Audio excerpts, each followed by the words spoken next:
بسم اللہ الرحمن الرحیم الحمد للہ وحدہ والصلاة والسلام علی من لا نبی بعد اما بعد۔ ہمارا جو دعاؤں کا سلسلہ چل رہا تھا، قرآن مجید کی دعائیں، ان دعاؤں میں ایک دعا آتی ہے، ربنا آتنا من لدنک رحمہ وہیئ لنا من امرنا رشدا۔ یہ دعا اس کے معنی آتے ہیں کہ یا اللہ، اے ہمارے پروردگار، ہمیں اپنی طرف سے یعنی خاص اپنی جانب سے رحمت عطا فرمائیے، اور وہیئ لنا من امرنا رشدا، اور ہمارے معاملات میں جو بھلائی کا راستہ ہو اس کو آپ ہمارے لیے مہیا کر دیجئے، تیار کر دیجئے۔ یہ اس کا خلاصہ ہے۔ اور یہ جو دعا ہے، یہ دعا کس کی ہے اور کس موقع پر کہی گئی ہے؟ تو یہ دعا آتی ہے اصحاب کہف کے حوالے سے۔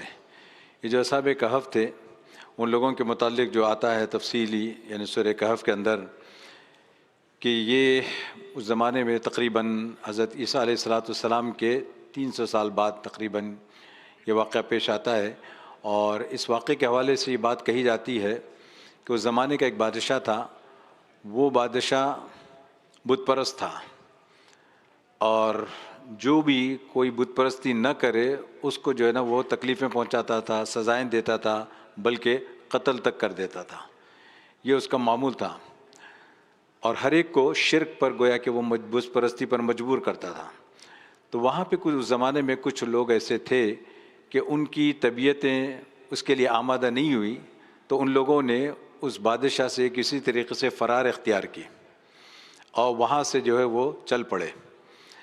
روایتوں میں جو تفصیلات آتی ہیں ان کو اگر آپ جمع کریں تو اس سے یہ معلوم ہوتا ہے کہ وہ ایک آدمی آیا، آ کے جو ہے نا وہ شہر سے دور آ کے گویا کہ ایک جگہ کہیں درخت وغیرہ کے نیچے، جیسے کہتے ہیں کہ بھئی وہ بیٹھ گیا کہ بھئی چلو ان لوگوں سے میں دور ہو گیا۔ کچھ دیر کے بعد دوسرا آتا ہے، اس کی دیر کا تیسرا آتا ہے، اس طریقے سے تقریباً 6-7 لوگ جمع ہو گئے۔ اور یہ جو لوگ جمع ہو گئے، ان میں سے ہر ایک کو یہ نہیں معلوم کہ یہ کس لیے آیا ہے، کیونکہ ہر ایک کو اپنا معلوم ہے کہ بھئی میں کس لیے یہاں پہ آیا ہوں، لیکن ایک دوسرے کا نہیں معلوم۔ تو اس طریقے سے ان لوگوں نے جب تھوڑی دیر ہو گئی تو آپس میں بیٹھے رہے، بیٹھے بیٹھے پھر ایک نے دوسرے سے پوچھا کہ بھئی تم یہاں کیوں آئے ہو؟ تو اس نے پوچھا کہ بھئی تم کیوں آئے ہو؟ تو اس نے کہا یہ میری غرض ہے، میں اس وجہ سے آیا ہوں۔ تو اس نے کہا میں بھی اسی لیے آیا ہوں۔ تو پھر اس طریقے سے سب نے جو ہے نا آپس میں وہ بات کی۔ جب ان لوگوں نے بات کی تو بات کرنے کے بعد یہ فیصلہ کیا کہ بھئی کیا کرنا چاہیے۔ تو اللہ تبارک و تعالیٰ نے قرآن مجید میں اس کا ہلکا سا ایک منظر کھینچا، وَإِذْ اعْتَزَلْتُمُوهُمْ وَمَا يَعْبُدُونَ إِلَّا اللَّهَ فَأْوُوا إِلَى الْكَهْفِ يَنشُرْ لَكُمْ رَبُّكُمْ مِنْ رَحْمَتِهِ وَيُهَيِّئْ لَكُمْ مِنْ أَمْرِكُمْ مِرْفَقًا۔ تو یعنی یہاں پہ اللہ تبارک و تعالیٰ فرماتے ہیں کہ جب یہ لوگ دور ہو گئے ان لوگوں سے جس اللہ کے علاوہ جس کی یہ لوگ عبادت کرتے تھے، وہاں سے ہٹ گئے، اور فَأْوُوا إِلَى الْكَهْفِ، ان لوگوں نے آپس میں طے کیا کہ ایسا کرنا چاہیے کہیں چھپ جاتے ہیں، ہم اپنے آپ کو محفوظ جگہ پہ چھپا لیں گے۔ تو ان لوگوں نے فَأْوُوا إِلَى الْكَهْفِ یعنی غار کی طرف چلے گئے، اور وہاں پہ ان لوگوں نے پناہ لی۔ اور وہاں پہ ان لوگوں نے کیا کہا، يَنشُرْ لَكُمْ رَبُّكُمْ مِنْ رَحْمَتِهِ، اللہ تبارک و تعالیٰ اپنی رحمت تم پہ نازل کریں گے، اللہ تبارک و تعالیٰ رحمت کو وسیع کر دیں گے، وہی لَكُمْ مِنْ أَمْرِكُمْ مِرْفَقًا، اور تمہارا معاملہ اللہ تبارک و تعالیٰ آسان فرما دیں گے۔ یہ بول کر وہ لوگ وہاں پہ چلے گئے۔ اب اس کے بعد جب وہ اس میں گئے تو یہ جو معاملہ ہوا، جب وہاں پہنچے تو کیا ہوا، اللہ تبارک و تعالیٰ نے ان کے اوپر نیند طاری کر دی، سو گئے وہ۔ جب وہ گئے غار میں تو اس غار میں پہنچے تو سو گئے۔ اب غار میں جب پہنچے اور سو گئے تو کتنی دیر سوئے، کتنا لمبا عرصہ سوئے، اس کے لیے قرآن کہتا ہے کہ وَلَبِثُوا فِي كَهْفِهِمْ 300 سنین، 300 سال، اور وَازْدَادُوا 9 اور اس پہ 9 اضافہ، یعنی ڈائریکٹ 309 قرآن نے نہیں کہا بلکہ 300 اور اس پہ 9 ایکسٹرا۔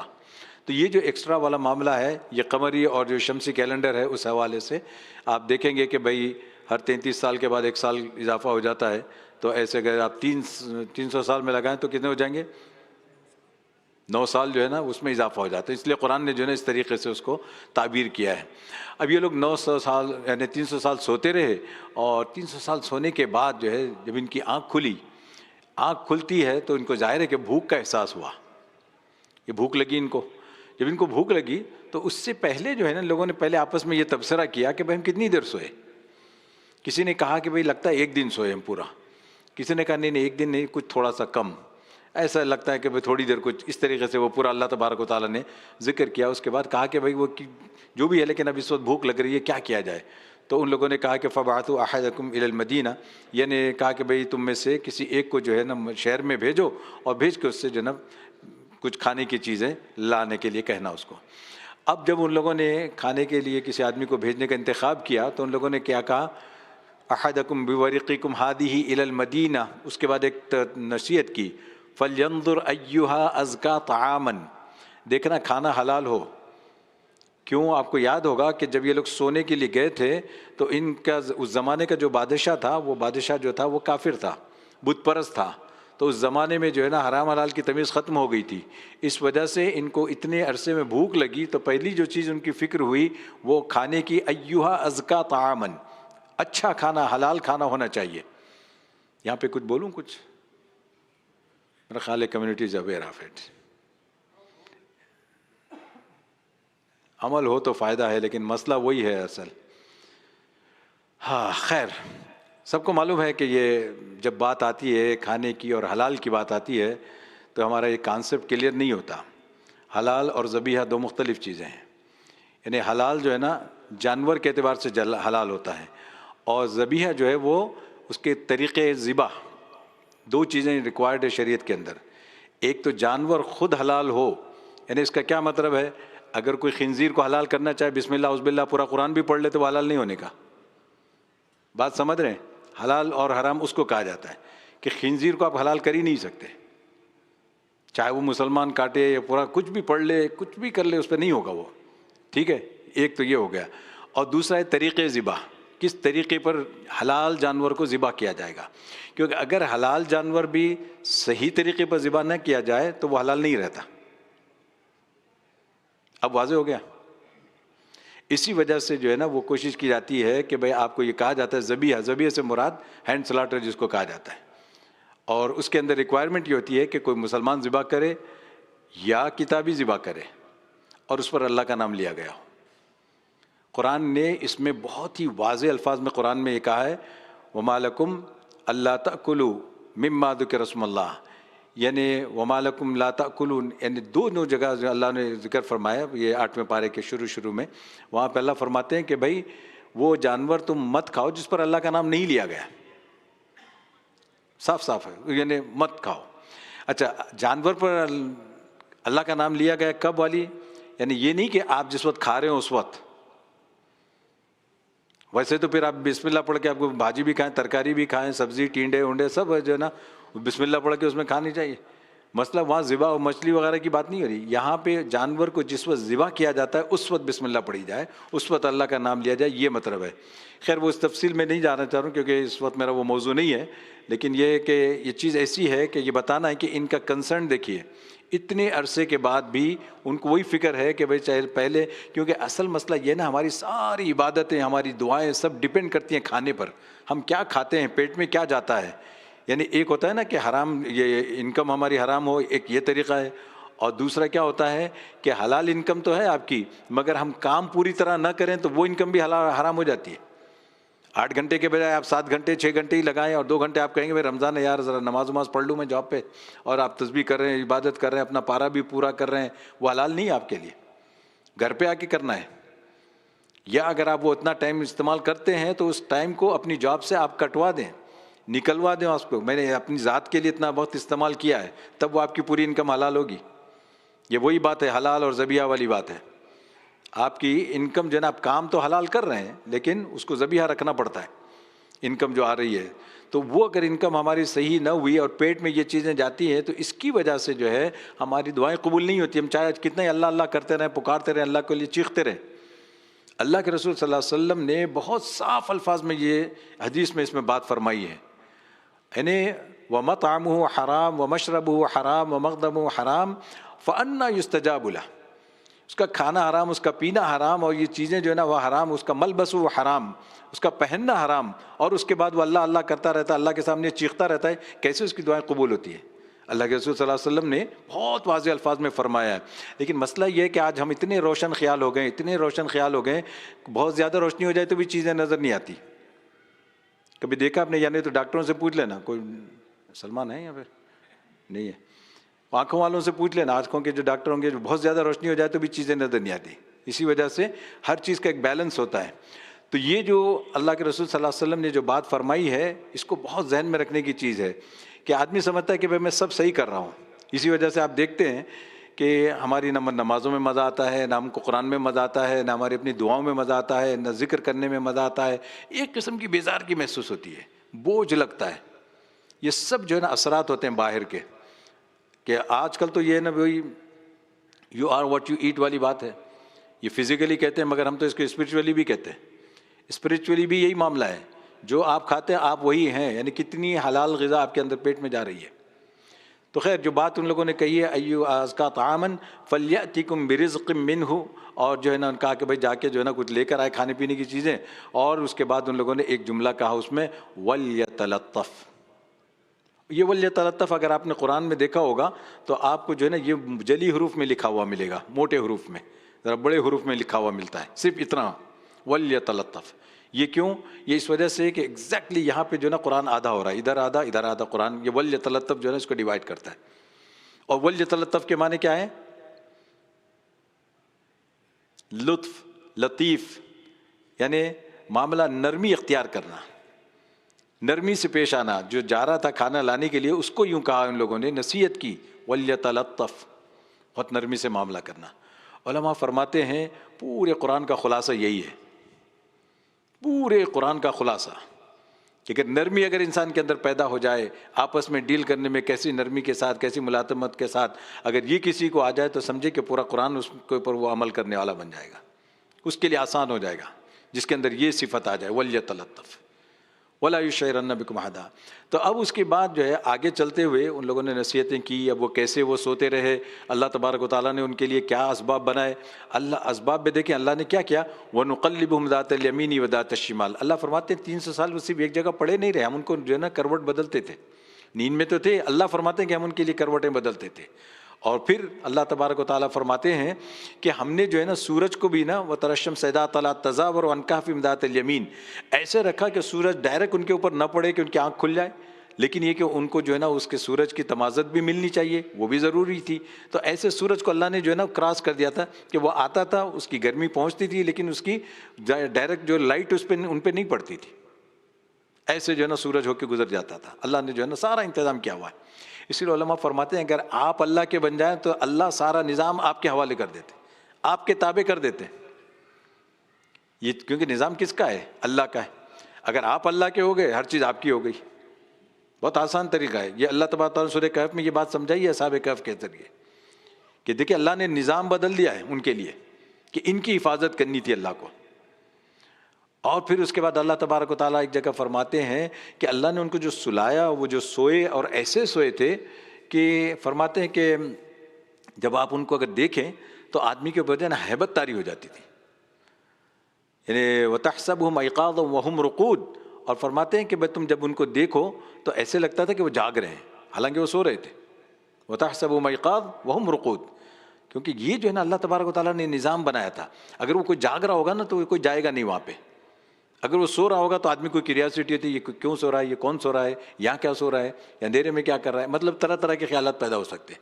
تو اللہ تبارک و تعالیٰ نے انتظام کیا وَتَحْسَبُهُمْ أَيْقَاظًا وَهُمْ رُقُودٌ وَنُقَلِّبُهُمْ ذَاتَ الْيَمِينِ وَذَاتَ الشِّمَالِ وَكَلْبُهُمْ بَاسِطٌ ذِرَاعَيْهِ بِالْوَصِيدِ. ان کا کتا بھی تھا تو اللہ تبارک و تعالیٰ فرمایا کتا تو بالکل ایسے ہی بیٹھا رہا، جیسے لگ رہا ہے کہ کتا بالکل شان بیٹھا ہوا ہے. وہ بھی گیا ہوا تھا، وہ بھی 300 سال کے لیے چلا گیا تھا. آپ سوچیں کہ بھائی ان کے ساتھ ہی گیا تھا بیچارہ، 300 سال تک وہ ایسے ہی بیٹھا رہا. ان کو لگا کہ بھائی کوئی بھی اگر آئے گا تو آدمی ڈر جائے گا کہ یہاں تو کتا بیٹھا ہوا ہے. وَكَلْبُهُمْ بَاسِطٌ ذِرَاعَيْهِ بِالْوَصِيدِ لَوِ اطَّلَعْتَ عَلَيْهِمْ لَوَلَّيْتَ مِنْهُمْ فِرَارًا. اللہ فرماتے ہیں کہ اگر تم جھانکو تو وہاں سے بھاگ جاؤ گے.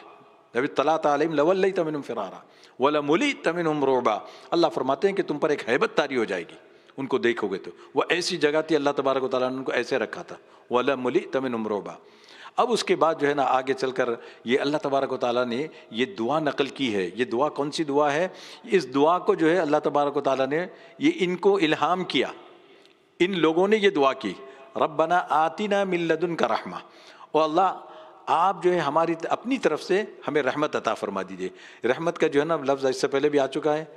رحم کے معنی میں جو آیا تھا رب ارحمہما کے اعتبار سے، رحمت اور رحم جو ہے نا اللہ تبارک و تعالیٰ کی طرف سے اگر ہم مانگتے ہیں تو اس میں انسان کی ساری ضرورتیں آ جاتی ہیں، جو انسان کو چاہیے ہوتا ہے اللہ تبارک و تعالیٰ کی طرف سے وہ ساری چیزیں اس کو مل جاتی ہیں۔ اور جب اس میں ایک لفظ آتا ہے من لدن کا، یا اللہ آپ اپنی طرف سے عطا فرما دیجئے، اپنی طرف سے عطا فرما دیجئے، یعنی ہماری عبادتیں اس قابل نہیں ہیں، ہمارے کام اس قابل نہیں ہے، ہمارے اندر اتنی وہ نہیں ہے کہ کیپیسٹی کہ ہم ایسی عبادت کر سکیں جو آپ کے ہم دربار میں پیش کر سکیں۔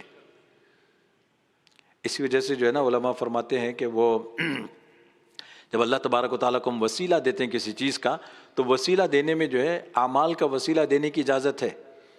جیسے حدیث ہے، مشہور حدیث ہے، تو 3 لوگ غار میں جب وہ بند ہو گئے تھے تو ان لوگوں نے اپنے اپنے اعمال کا وسیلہ دیا تھا، تو پھر آہستہ آہستہ وہ پتھر ہٹتا گیا، بالآخر وہ پورا ہٹ گیا۔ اسی وجہ سے یہ صحیح حدیث میں ہے یہ چیز، اعمال کا وسیلہ تو آپ دے سکتے ہیں، لیکن فرماتے ہیں کہ اب ہمارے پاس کون سے ایسے اعمال ہوں گے کہ آپ وسیلہ دے سکیں کہ اللہ فلاں وقت میں نے ایسا کام کیا تھا، وہ تو صرف آپ کے لیے میں نے کیا تھا، اس کی برکت سے مجھے آپ یہ کر دیجئے۔ کوئی ایسا ہمارے پاس ہے عمل؟ اگر انسان کے پاس کوئی ایسا عمل ہو تو اس کا مطلب کیا ہوتا ہے کہ وہ دعویٰ کر رہا ہے اللہ کے سامنے کہ اللہ میرے پاس بھی کچھ ہے، میں آپ کے سامنے پیش کر رہا ہوں، اس کی برکت سے کر دیجئے۔ ایک طرح سے اس میں دعویٰ آتا ہے۔ اس وجہ سے علماء فرماتے ہیں کہ یہ چیز زیادہ پسندیدہ نہیں ہے۔ اور جو دوسرا ہے وسیلہ لینے کا، وہ دوسرا وسیلہ یہ ہوتا ہے کہ آپ کہتے ہیں کہ یا اللہ آپ کسی اللہ والے کی محبت کا وسیلہ دے دیں، یا اللہ یہ آپ کا محبوب ہے، یہ آپ کا نیک بندہ ہے، اس سے مجھے محبت ہے، اس محبت کا واسطہ اللہ کو دیں۔ کیونکہ اللہ سے جب ہم مانگتے ہیں تو اللہ سے مانگنے میں ایک بات یاد رکھنی چاہیے کہ اللہ کو جو ہے نا واسطے دینا ہوتے ہیں۔ واسطے کا مطلب کیا ہوتا ہے؟ یا اللہ آپ رحیم ہیں، آپ ہی رحم کر سکتے ہیں، آپ رحم فرما دیجئے۔ اب یہ ہم نے اللہ کو اس کی رحمت کا واسطہ دیا، یا اللہ آپ ہی کریم ہے، یا اللہ آپ ہی روزی دینے والے، آپ ہی روزی دے سکتے ہیں، آپ روزی دے دیجئے۔ یہ جو بھی کام ہوتا ہے انسان کا، ہم پریشان ہیں، پریشانی آپ ہی دور کر سکتے ہیں۔ تو اس طریقے سے جب ہم اللہ کو کنیکٹ کرتے ہیں اس کی اس رحمت کے ساتھ، اس کی اس صفت کے ساتھ، تو اللہ تبارک و تعالیٰ کی جو ہے نا رحمت جوش میں آتی ہے۔ تو یہ جو ہے یہاں پہ یہ جو فرمایا نا من لدن کا، یہ اس کے اندر یہ ساری چیزیں آ گئی ہیں۔ ربنا آتنا من لدن کا رحمہ، یا اللہ اپنی طرف سے، محض اپنی طرف سے ہم اس قابل نہیں ہیں، یا اللہ اپنی طرف سے، تو یہ من لدن کا رحمہ وہیئ لنا من امرنا رشدا، اور ہمارے لیے ہمارے معاملات میں سے رشد، اور یہ دوسری طرف پر پڑھا جاتا ہے رشد۔ آپ نے رشد و ہدایت کا لفظ سنا ہوگا اردو میں بھی۔ رشد کے معنی آتے ہیں کہ جو بھی کام کیا جائے وہ صحیح طریقے پر کیا جائے، بزنس کیا جائے تو صحیح طریقے پر، تجارت کی جائے تو صحیح طریقے پر، فیملی کے ساتھ ڈیل کرنا ہو تو وہ صحیح طریقے پر، یعنی گاڑی آپ چلاتے ہو تو صحیح طریقے پر، مسجد میں آتے ہیں تو وہ بھی صحیح طریقے پر، نماز پڑھ کے جانے تک جو ہے نا انسان کو پتہ نہیں کتنے انٹریکشن ہوتے ہیں۔ کبھی کبھی نماز میں آپ کھڑے ہیں، نماز کے اندر، مسجد ہی کے اندر ہیں تو عبادت کے لیے آئے ہوئے ہیں، لیکن مسئلہ کیا ہوتا ہے کہ بازو والا آپ کو ڈھکل رہا ہے اور آپ اس کو ڈھکل رہے ہیں، پتہ نہیں کوئی اب یہ دیکھیں آئے تو تھے ہم اچھے کام کے لیے، مگر جاتے ہوئے نا دل خراب ہو گیا کہ یار کیسے لوگ ہیں کہ جن کو سمجھ ہی نہیں آتی۔ یعنی مطلب کبھی ہوتا ہے کہ بہت تنگی کی وجہ سے جو ہے نا مشکل ہو جاتی ہے، اور پوری تراویح پڑھنے تک تو انسان کہاں سے کہاں نکل جاتا ہے، اس کے کیا کیا خیالات ہوتے رہتے ہیں نماز بھر میں۔ تو اس لیے بہتر ہے کہ بھائی آدمی جو ہے نا ذرا یہ چیزوں کو پہلے سے یہ کر لے۔ ایسا بعض مرتبہ ہوتا ہے کہ بھائی کوئی آ جاتا ہے تو آپ اس کو تکلفاً آگے بلا لیتے ہیں، آپ دیکھ رہے ہیں کہ جگہ بہت کم ہے، ایک بندہ وہاں فٹ نہیں ہو سکتا، لیکن چونکہ تھوڑی سی تو جگہ ہے، آپ کہتے ہیں پیر رکھنے کی جگہ مل جائے تو کافی ہے، باقی دیکھی جائے گی، ایسا نہ ہو۔ تو یہ جو ہے یہ چیزیں جو ہے نا بظاہر یہ لگتی ہیں کہ رشد ہے، لیکن اللہ سے ہم مانگ رہے ہیں کہ اللہ رشد ہمارے جو بھی ہم کام کریں یا اللہ اس کو اچھائی کے ساتھ اس کے اندر اچھائی پیدا فرما دیجئے۔ اسی لیے فرماتے ہیں کہ اب جو اس آیت کو ہم اپنے اوپر کیسے اپلائی کریں، اس کے حوالے سے آپ دیکھیں کہ یہ جو جتنے ہمارے اعمال ہیں، جتنے جو کچھ بھی ہم کرتے ہیں، اس کے اندر ہمیشہ اللہ تبارک و تعالیٰ سے اگر ہم یہ مانگے کہ اللہ رشد والا معاملہ، یا اللہ جو بہترین ہو سکتا ہے، اس کا اعلیٰ جو کوالٹی اس کی ہو سکتی ہے وہ ہمیں مہیا کر دیجئے، اور اللہ تعالیٰ ہی کر سکتے ہیں۔ تو اور جو ہے نا اس میں اندر ایک اور چیز بتائی علماء نے کہ علماء فرماتے ہیں کہ بعض مرتبہ ہم کو جو ہے نا اللہ سے مانگنے کی عادت نہیں رہتی، فرمایا کہ ایسے کرو کہ بس عادت ڈال لو مانگنے کی عادت ڈال لو۔ اور کیسے مانگنے کی عادت ڈالو؟ فرمایا اس کی مثال دی علماء نے، میں وہی مثال آپ کے سامنے ذکر کرتا ہوں۔ کہا کہ بھئی آپ نے کسی بچے سے کہا کہ بھئی ذرا پانی پلا دینا، وہ پانی آپ کے لیے لا رہا ہے، تو آپ وہ بچہ پانی آپ کے لیے لا رہا ہو تو آپ اللہ سے دعا کریں کہ یا اللہ میں پانی، مجھے پیاس لگی تھی، میں نے آپ سے پانی مانگا، اب یہ بچہ پانی لا رہا ہے، جب آپ اس کو پانی لاتے ہوئے دیکھیں تو اب آپ اس سے یہ کہیں کہ یا اللہ یہ پانی مجھے پلا دیجئے۔ پانی آ ہی رہا ہے، آپ کو معلوم ہے، یقینی طور پہ وہ بچہ لا رہا ہے، آپ دیکھ رہے ہیں کہ وہ آپ کی طرف آ رہا ہے، مگر آپ اللہ سے دعا کر رہے ہیں کہ یا اللہ میں پانی پی سکوں یہ. تو اب اتنی دیر میں کیا ہوا کہ آپ کا تعلق اللہ سے بڑھ رہا ہے، کیونکہ آپ جتنا مانگیں گے اتنا اللہ سے تعلق بڑھتا جائے گا. جتنا مانگیں گے، مانگ رہے ہیں، اچھا مانگ رہے ہیں ہم اپنی ضرورت، مگر تعلق اللہ سے بڑھ رہا ہے. بڑا عجیب معاملہ ہے اللہ کے ساتھ، یہ دنیا والوں کے ساتھ نہیں ہوتا. تو اس وجہ سے یہ دعا جو ہے نا، یہ اصحاب کہف نے یہ دعا کی تھی، ربنا آتنا من لدنک رحمہ وہیئ لنا من امرنا رشدا. اس وجہ سے فرماتے ہیں کہ آج کل کے ماحول میں انسان جو ہے نا بہت پریشان ہوتا ہے کہ بھائی ہر طرف جو ہے نا یہ آپ دیکھیں کہ بھائی بددیانتی، خیانت اور یہ ساری چیزیں کہ کفر و شرک اور سارا کچھ، انسان جو ہے نا اپنے آپ کو کنٹرول نہیں کر سکتا. یہ رشوت کا معاملہ، یہاں تو یہ چیزیں کم ہیں لیکن بیک ہوم اگر آپ سوچیں تو کوئی کام آپ کا بغیر رشوت کے ہو نہیں سکتا، ملاوٹ کے بغیر کوئی کام ہو نہیں سکتا، جہاں تک لوگوں کو دھوکہ نہ دیں کوئی کام ہو نہیں سکتا. جب یہ سب چیزوں کے اندر ماحول میں ہو اور آدمی یہ کہے کہ بھئی ہم کیسے سیدھے رہ سکتے ہیں اس ماحول میں، ماحول ہی ایسا ہے سارا، تو ہم کو بھی ایسے ہی ہونا پڑے گا ورنہ ہم جی نہیں سکتے. تو فرماتے ہیں کہ ایسے موقع پر آدمی اپنا حصہ جتنا کچھ کر سکتا ہے وہ کرے، پھر اللہ کے حوالے کر دے. یا اللہ میں نکلنا چاہتا ہوں اس ماحول سے، یا اللہ میں اس سے دور ہونا چاہتا ہوں، یا اللہ آپ نکال دیجئے مجھے، آپ مجھے بچا لیجئے اور مجھے رشد عطا فرما دیجئے. رشد عطا فرما دیجئے یعنی میری تجارت میں، میرے بزنس میں، میرے کاروبار میں، جو کچھ بھی میں کروں، میں زراعت کرتا ہوں، یا اللہ اس میں مجھے رشد عطا فرما دیجئے. اور اسی وجہ سے جو ہے نا علماء فرماتے ہیں کہ ہر کام میں اگر آپ اللہ سے مانگیں گے تو آپ اللہ کو یہ کہہ سکتے ہیں کہ یا اللہ یہ آپ نے مجھے پیدا ہی 21 سینچری میں کیا ہے، 21 سینچری میں مجھے پیدا کیا ہے، اور یہ ماحول تو ایسا ہی ہے. لیکن اس کا یہ مطلب نہیں کہ آپ بھی گیو ان کر دیں ہر چیز کے لیے، چلو بھائی جدھر گنگا بہری ادھر ہی، ایسا نہیں ہے. ایسے وقت آپ کو اپنی کوشش کرنی ہے اور اللہ سے مانگنا ہے کہ اللہ میں اس سے نکلنا چاہتا ہوں، مجھے ہمت دیجئے، مجھے توفیق دیجئے. اور فرماتے ہیں علماء کہ قیامت کے دن اگر اللہ آپ سے پوچھیں گے کہ بھئی تم نے کیا کیا تھا، تو آپ کہہ سکتے ہیں یا اللہ میں نے کوشش کی نکلنے کی اور پھر میں نے آپ سے مانگا تھا. اب اس کے بعد پورا معاملہ اللہ کے حوالے، میں نے تھوڑی بہت کوشش کی تھی لیکن اس کے بعد میں نے آپ سے مانگا تھا کہ اللہ مجھے اس سے نکال دیجئے. اللہ تبارک و تعالیٰ سے دعا، اللہ تعالیٰ مجھے اور آپ کو عمل کے توفیق عطا فرمائے. واخر دعوانا الحمدللہ.